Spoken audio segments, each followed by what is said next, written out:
People are lining up outside the polling booths. It's a scene being repeated across the country despite the heat. Security will be tight over the next 2 days. Hanna is in Cairo for us. Mike, they've been open for 3 hours now, the polling booths. 52 million Egyptian voters, a huge logistical challenge, if nothing else.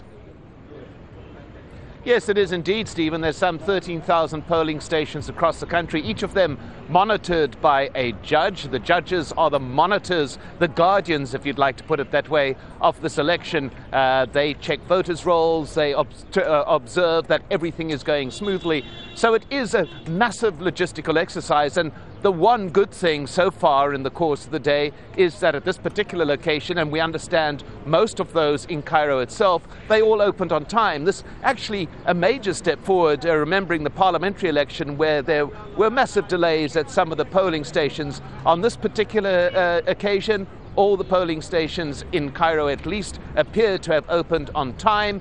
Many people have voted here in the course of the morning, and as you can see, queues are still forming for people to carry on voting in the day and, of course, carrying into tomorrow, Stephen.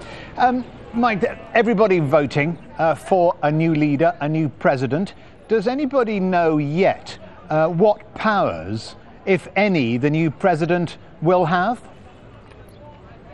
Well, this is an absolutely seminal issue and one that has been subject of massive controversy in the past few months. Essentially, the answer to that is no.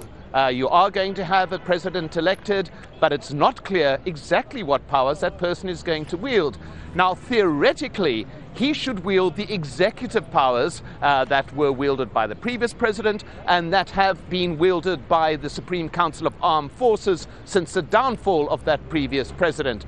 Now, essentially, what should happen is that these executive powers are handed over to the person elected here. But the military has been making noises that no, it's not going to hand over all those powers. It will retain some of it for themselves. There has been attempts to draw up a new constitution. There had been a hope that the constitution would be established before this presidential election takes place. However, because of ongoing dispute, ongoing argument, the body that's supposed to draw up that constitution has not even been chosen yet.